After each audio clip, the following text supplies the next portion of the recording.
So about a year ago, I reviewed the first season of the Arknights Anime, and I wasn't terribly insane about it. As a fan of the game, I still loved it, but I knew it could be better. I knew, based on the source material, just how much potential the anime had. However, I felt that it didn't achieve that. And going into season 2, I had similar concerns, especially considering the fact that it covers chapter 5 and 6. And 6 is where the story of Arknights gets good. When everyone glazes the story, that's the point where the praise makes sense. So naturally, my expectations were high. And then I saw this scene.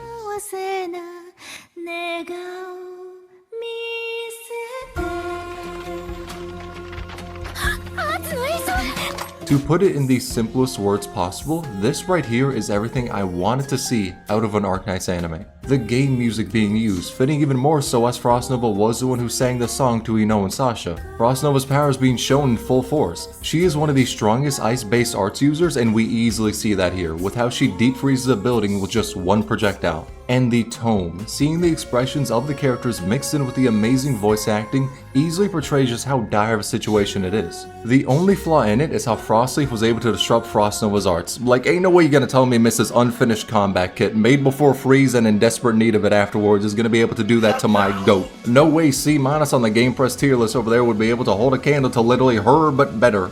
Okay, I'm joking.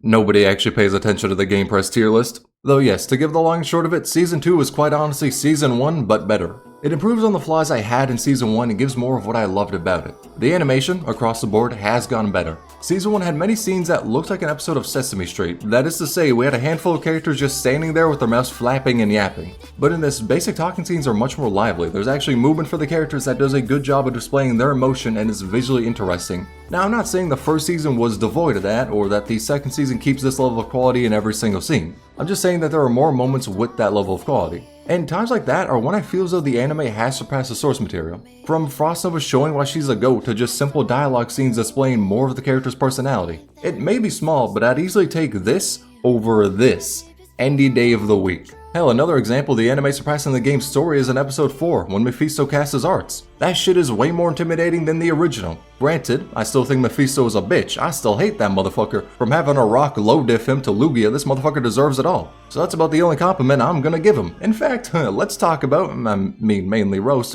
but let's talk about Mephisto. So this season focuses on 2 chapters, 5 and 6. It gives 4 episodes to each of them, so the screen time is evenly split. Now, one problem with this, and you can straight call this bias, but I don't give a damn. When it comes to chapter 5 and 6, easily chapter 5 is the weaker one of the two. It's not even close. And I'm not saying that just because chapter 5 focuses on Mephisto a lot more. Straight up, the word count difference between chapter 5 and 6 is 20,000 words. I'm not even capping. The 2 chapters are not equal. So I don't feel the 2 deserve the same episode count. Chapter 6 should have more time allocated to it. But I don't bring this up to say that these seasons should have spent only 3 or 2 episodes on chapter 5. As when you take into account later story beats, what they were able to show in just 8 episodes was amazing. If they had spent 3 episodes on chapter 5, then some stuff that appears in chapter 7 or 8 will not have the proper context. So the anime did a great job and used the time it had to its fullest, despite being at a breakneck pace. It's like, have you ever taken a can of Red Bull, 5-hour energy, a stimulant, couple lines of cocaine, and then proceeded to use that energy boost to get work done in a very fast way?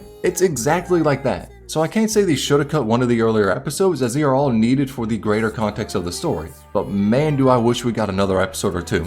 Some of the scenes near the end feel much shorter than they should. I'll go into more detail in the spoiler section, but just take the beef between Blaze and Greythroat as an example. In the game, this is what Blaze says to Greythroat. She is very, very direct, and immediately upon seeing them interact, we know Greythroat said some whack shit, some Uncle Ruckus type of shit. But in the anime, they literally don't even speak to one another in this scene.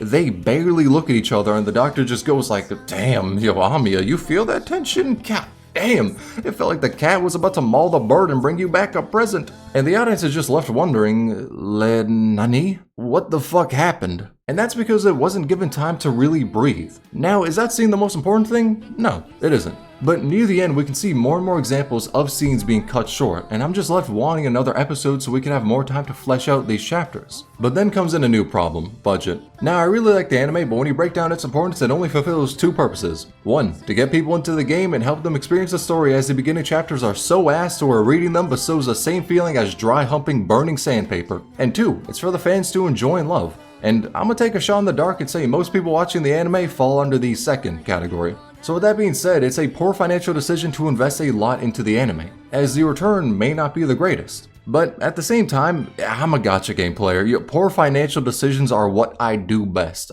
I want to see more. I want to have 12 full episodes of fucking Jujutsu Kaisen level animation. Hell, I need them to pull a ReZero and make the episodes 30 minutes long with no opening or ending. But yeah, that's probably a stupid ass decision. And we could see some choices being made to help with the budget, like using CGI. And I wouldn't say the CGI is bad, as it's really only used for unimportant shit, to where I'd say it's greatly ignorable and doesn't take away anything. However, some of their moments feel like the budget ended up hurting it. Like in episode 3, Chen has a hero moment, but right before she slashes an enemy, it cuts and she already won the battle. Now, that shit is one-to-one with how it is in the game. The cut exists there too. Granted, it more so cuts into a stage, so it's meant to make the player feel like they're fighting, but still, the story is the exact same in that aspect. But I wanted to see more. Where the game would have us play to showcase a story beat, I want the anime to go all out and show us how the characters deal with a threat on their own. It's the benefit of the medium, and I'm not just saying that as an excuse so we can possibly see a scene of Chen stepping on someone. Granted, I'm not saying I wouldn't like to see that, but I'm saying that yes, it would be fucking peak. Wait, what was I talking about again? Oh yeah, all in all, I can see many moments where choices were made for the sake of the budget. At times it detracts from the overall experience of the season, but I can understand why these choices were made. Granted, I would have much preferred they spent $1 billion as the budget for this season, but I could also admit that it wouldn't be a smart choice. It would be peak though. Now, with all that being said, let me glaze the anime. This is gonna be the spoiler section where I talk about all the hype shit that happened. So, if you don't want to get spoiled, then skip to this timestamp. By the way, it's only gonna be anime spoilers. Now, the scene of Faust's death was amazing. The music and its sudden cut to display how he was putting on an air of bravery in front of Mephisto, the characters' expression showing all the emotion on their faces, and above all, the voice acting.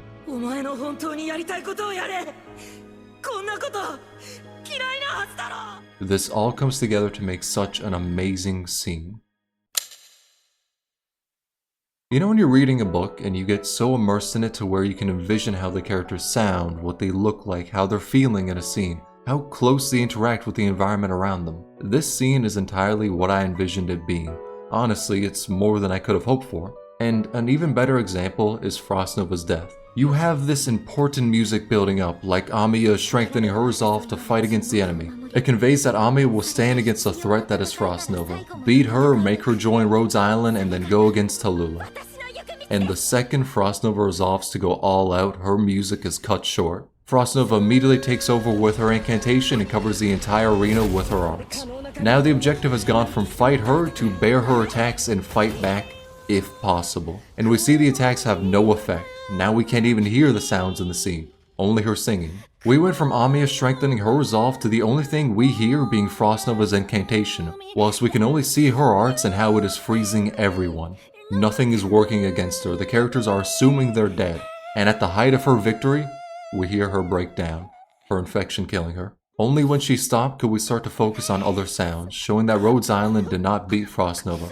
They survived her. If it wasn't for her infection taking her life, there was no chance of victory. They took this stage from the game and evolved it into what we see now, and I love it. So yes, there are flaws like the pacing not being able to showcase all aspects of the stories. Anime onlys probably won't be invested in these characters as they don't get the time to really flesh them out. But it's for moments like this that I think the anime is phenomenal. This is what I need to see more of. It's the highlights of the anime. Either from the emotional last moments of the Yetis, which we just came to love, or seeing Kelshi's cold and moving expression as Monster gives Crownslayer PTSD. This is the potential of the anime, and I wish every episode could deliver this level of quality in it. The Arknights Anime is far from perfect. But as a fan of the game, seeing those moments where I think it heightened the story from the game to even greater levels makes it worth watching. However, I say that as I really love the game. Hell, I've been playing it for more than 3 years. I wouldn't have done that if I didn't. Because of that though, I find it hard to rate. As on one hand, I know what happens in these chapters. I know how the characters are, their personalities. I know why specific decisions are made and the importance behind showing certain scenes as they will have relevancy later. But someone who has never played the game obviously won't know that.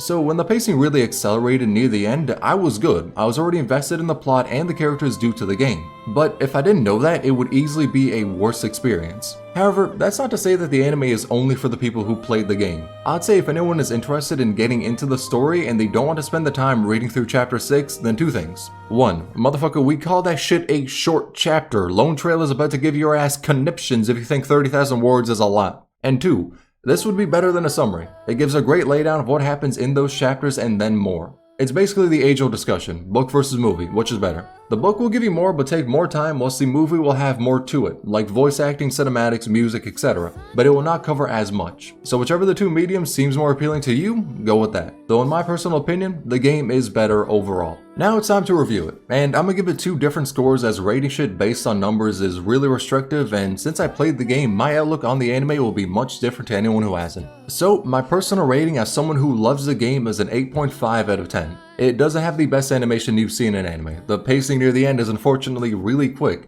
and you can definitely feel where the budget held it back. Hell, if someone said the characters in the anime were underdeveloped, I'd personally feel inclined to agree. But it fully delivers on the scenes that matter the most to fans, moments that make Arknights one of the best stories I've ever read. It adapts those perfectly and surpasses the game. So in spite of its flaws, I like it due to that. However, I need to be objective and acknowledge how those flaws impact the story. Just because I love it doesn't mean I should automatically think everyone else will be completely fine with these shortcomings. So if you're someone who's interested in getting into Arknights, then if I had to give a rating, your enjoyment would probably be closer to a 6.5 or a 7. A show that's good, above average, but not one of the must-watches of this season. I mean fuck, Jujutsu Kaisen and Free Reign came out this season, I could easily recommend watching those first, I ain't even gonna cap. So the anime is not perfect or the thing you should be watching now, its flaws are very apparent. And I wish to acknowledge them as hopefully if we get another season, they can be addressed. Honestly, if we get season 3, that better be 8 episodes just dedicated to chapter 7,